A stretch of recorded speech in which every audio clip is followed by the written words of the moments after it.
Here is Weegee's Naked City, the 1945 hardcover edition, and I'm reviewing this, presenting this in a Catholic seminary.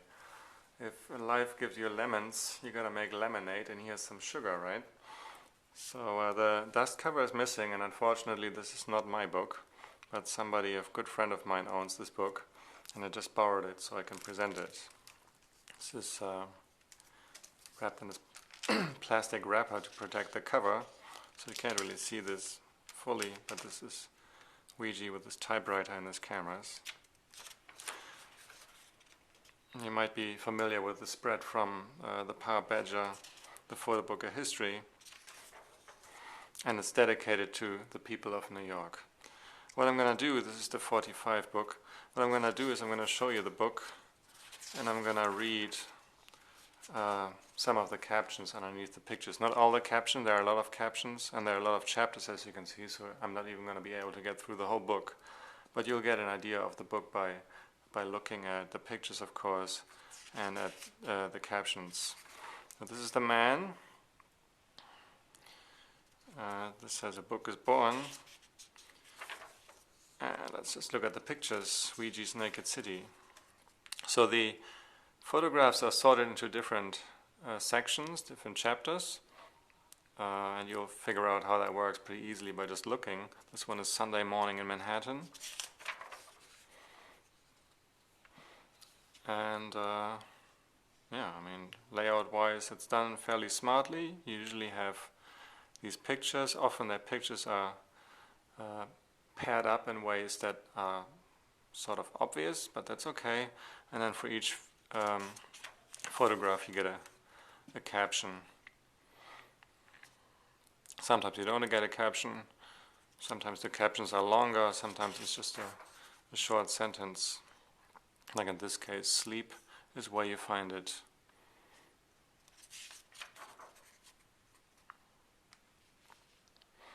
Tenement penthouse.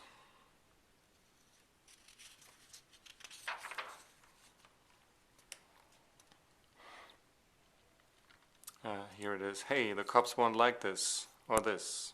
It's the police department.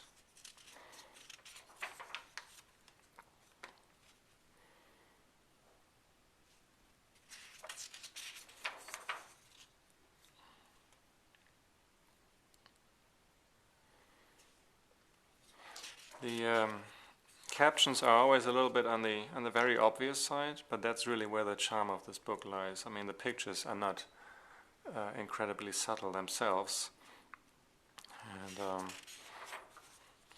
might find this a little bit irritating, thinking that these days, it's 2011, we're used to the more subtle stuff. But then let's just face it, if you switch on Fox News, that's even less subtle. Not that this is Fox News. Here's chapter 2, The Curious Ones. Afternoon, they're watching me take their picture and also fire. And then the same at night.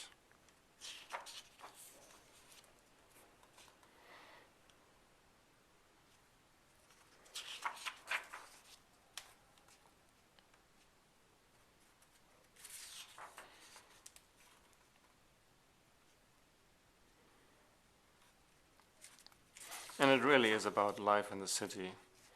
It becomes clearer and clearer as the book unfolds.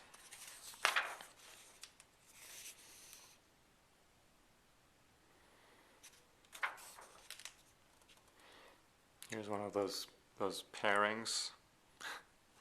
Kind of obvious, sort of funny and sort of sad at the same time.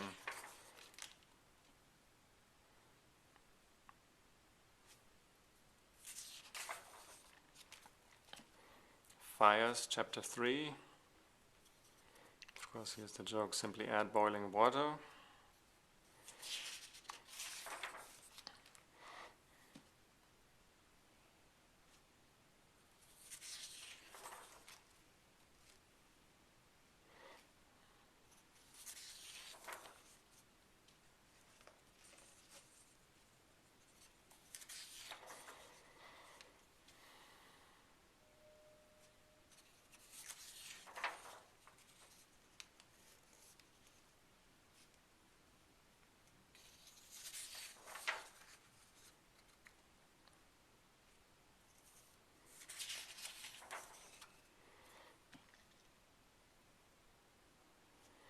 This one says a department store Santa Claus was saved, including his whiskers.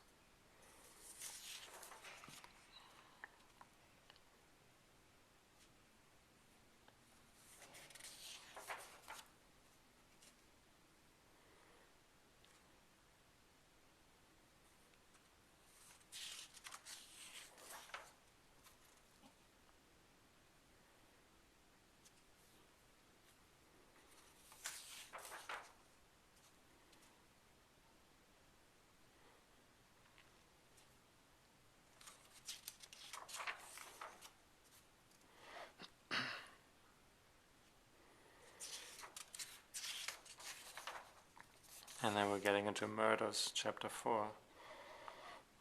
Note that here we have a bill, Time Incorporated, New York, paying $35 for 2 murders. Obviously they're not paying for the murders, they're paying for the photographs. But this is a Weegee book. Balcony seats at a murder. Murder in Hell's Kitchen. One looks out the windows, talks about the weather with a neighbor, or looks at a murder. G. Crime and Punishment.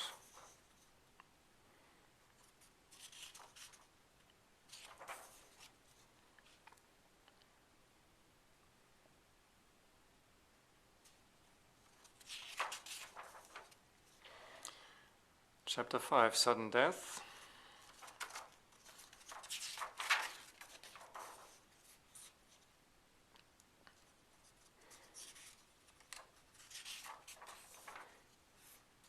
Chapter 6, The Best People Go to Heaven. Chapter 7, The Escapists.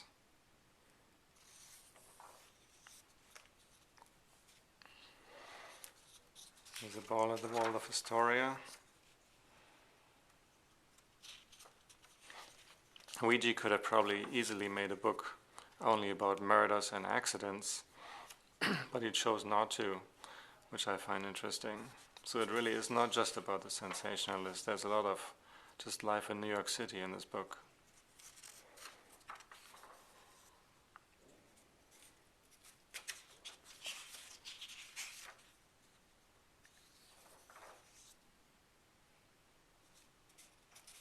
The mayor of New York City then, LaGuardia.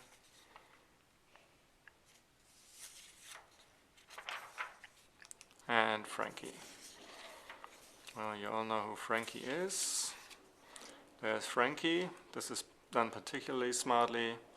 There's always just Frankie and the girl and her reactions, and they're paired up kind of a smart, silly way. In this case it says Sinatra appears smiling and the girl smiled too. And a quote from a song, "Come to me, my melancholy baby," then she cries. "Let me take you in my arms," the swoon.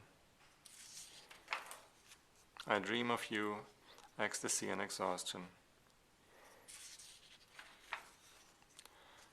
Chapter 9, The Opera.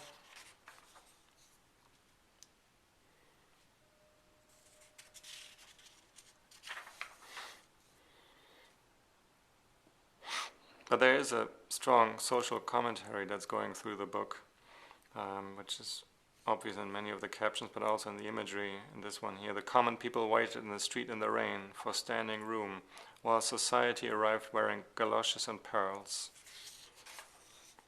This, of course, is a famous photograph, The Critic. If you took this away, that would be a Dian Harbour's photo.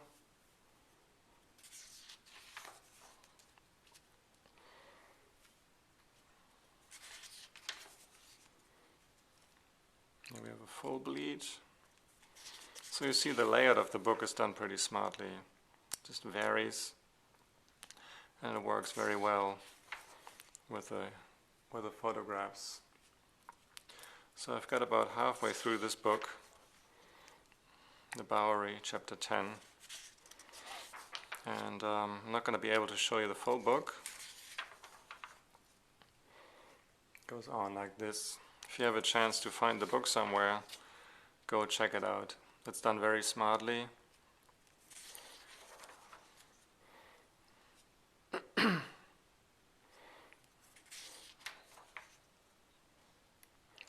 it's actually fun to look at this.